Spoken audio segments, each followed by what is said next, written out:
You're listening to Colorado Chamber Office Hours, a podcast that explores what matters most to business.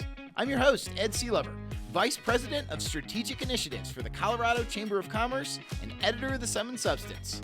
Let's get talking. Welcome back to the show, everyone. Last week, you may remember that we brought you an interview with Colorado Attorney General Phil Weiser, one of the two candidates in the Democratic gubernatorial primary, in which we discussed some of the biggest issues in the race. Well, just as we promised, we have the other candidate in that primary today, U.S. Senator Michael Bennet, coming in now to discuss the exact same issues that we did last week. Thank you very much, Senator Bennet, for coming on to Colorado Chamber Office Hours. Thank you very much for having me. Good. Well, I'm going to start out with some numbers I'm sure you've heard before. Colorado is the third most expensive state in America to live. It has the sixth most regulations, and we are now hitting about 50-50 in trying to win business expansions where we used to bat about 90%. At this point, people are worried about the business atmosphere. Would you agree we need to improve the state's business atmosphere? And if so, what could the next governor do? As a citizen of Colorado, I'm deeply worried about this. I mean, there is nothing that we want to do together as citizens, either to deal with health care or housing or child care or the climate situation we find ourselves in with respect to water and fire safety. There's nothing that we want to do together that we can do if we don't have a growing economy and if we don't have businesses that are thriving here in Colorado. And it's certainly not if businesses are leaving Colorado. And I moved here in 1997. This is really the first time since I've been here the businesses have been leaving. It reminds me a little bit of what it was like here in the 80s before I got here. That was a situation that could be blamed on a reversal of commodity prices, oil and gas prices. And now the situation is very different from that.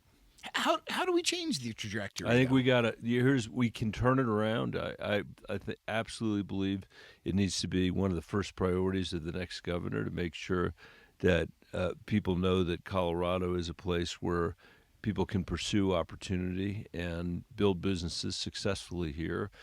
The world has gotten much more competitive over the last few years, and states are competing for business in ways that they didn't before. I think Colorado can get certainly our share of businesses that maybe are leaving California, for example, on their way to places like Arizona or Texas or Florida. There are a lot of reasons to think that Colorado will do well, and if we're paying attention. We have, as you know, I moved to Colorado and went to work for Phil Anschutz. That was one of my the first jobs I had was turning around distressed companies for him, and it's amazing to me to see the depth in our economy today versus when I was there. I mean, the depth in aerospace, the depth in space, the depth in energy, the depth in technology, the depth in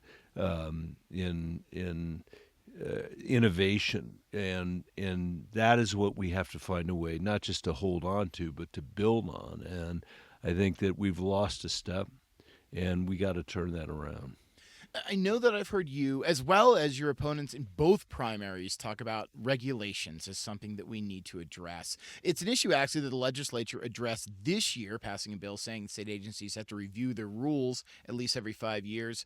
What more can the next governor do in terms of regulations? I think we need to do a lot more. I've been saying that we're a blue state that's drowning in red tape, and that's how it feels to people. And by the way, it's not just businesses who feel that way.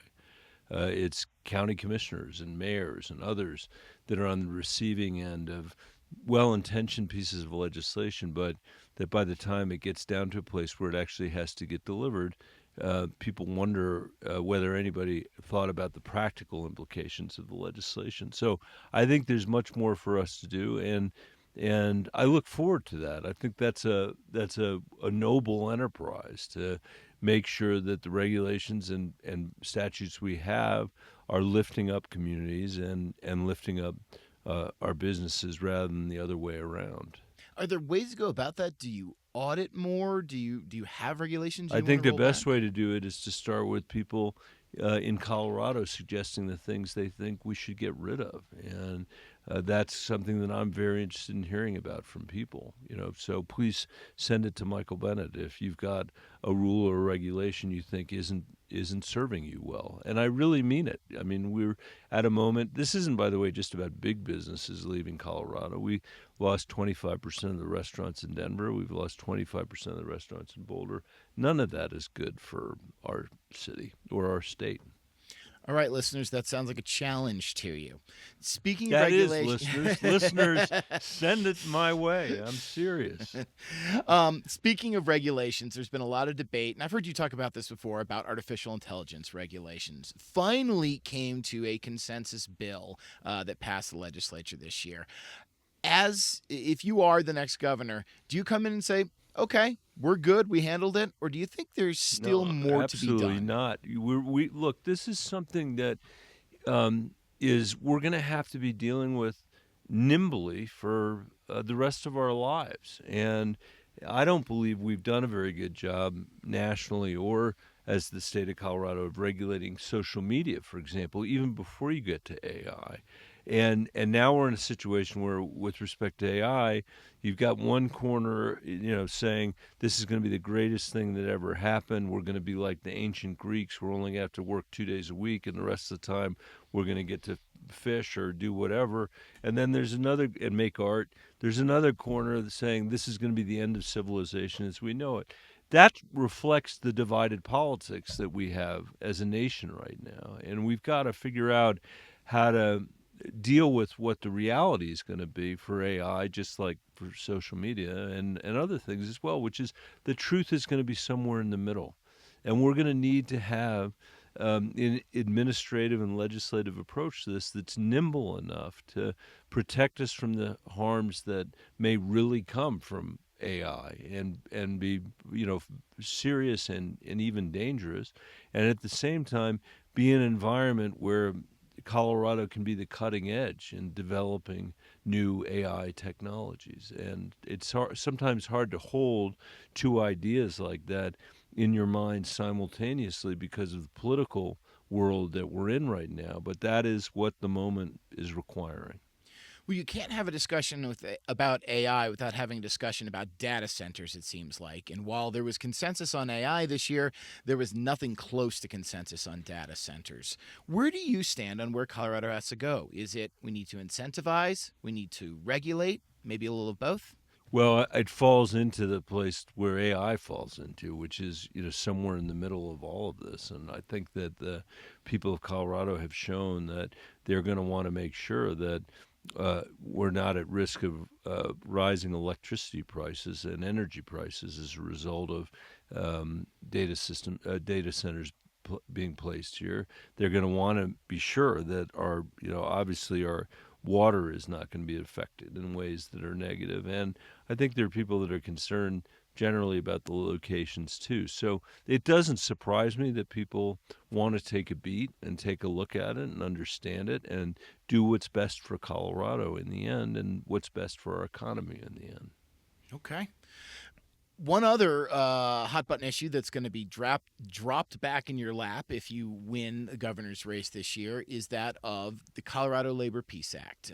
Governor Polis vetoed for a second straight year a bill that would have gotten rid of the second vote that was needed to unionize in the private sector.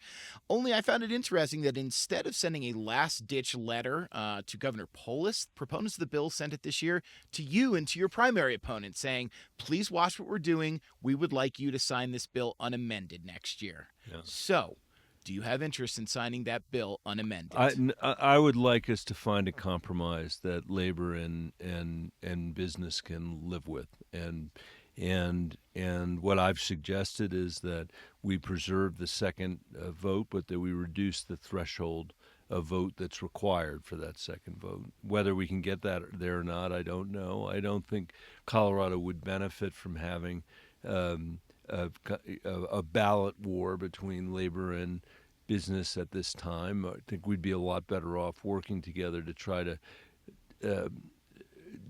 grow our economy and at the same time deal with the profound cost of living crisis that Colorado is facing. And these things are related. They're the things that are, most on the minds of people in the state. People don't like to see headlines about Colorado losing business. Nobody likes that.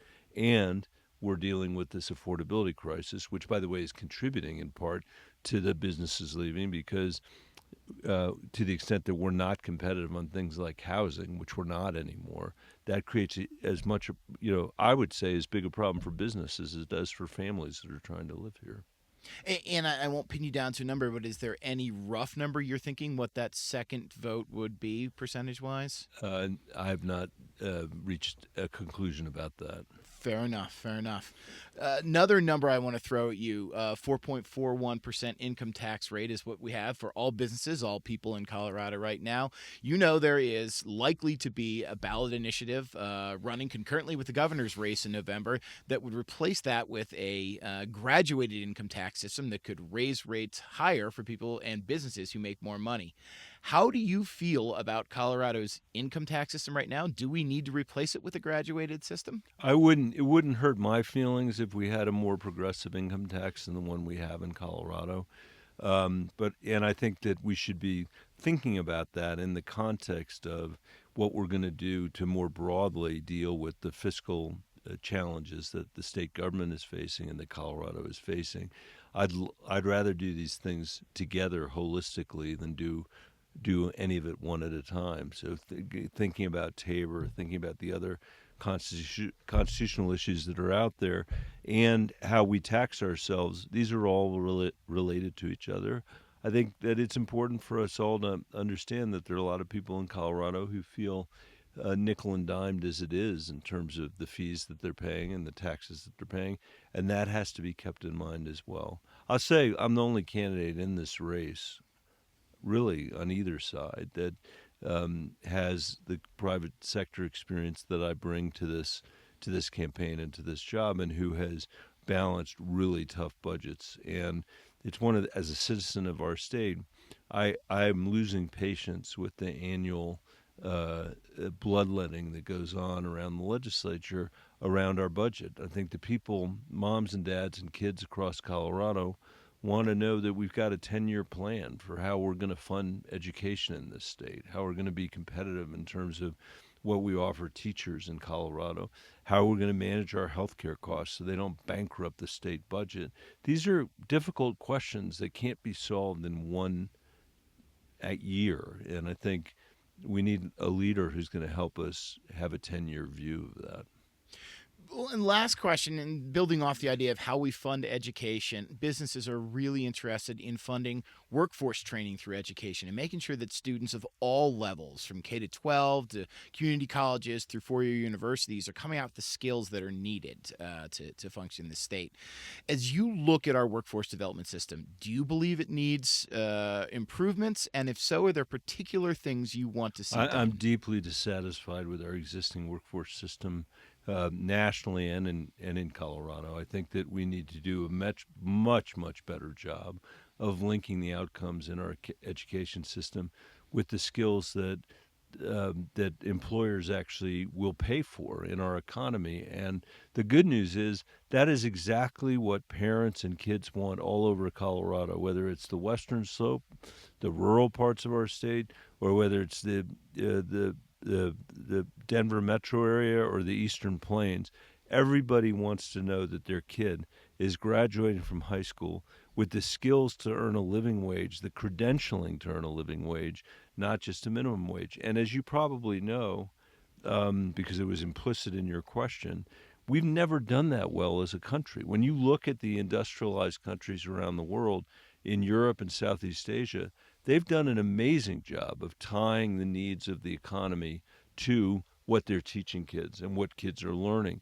In America, we've never done that. And I've said that I'd like our state to be the first state in America to achieve the kind of outcome that you're talking about, not just here and there, which we're seeing in Colorado, but scaling it all across our system, because that really is what our families want, is for their kids to be able to compete effectively in the economy that they're inheriting.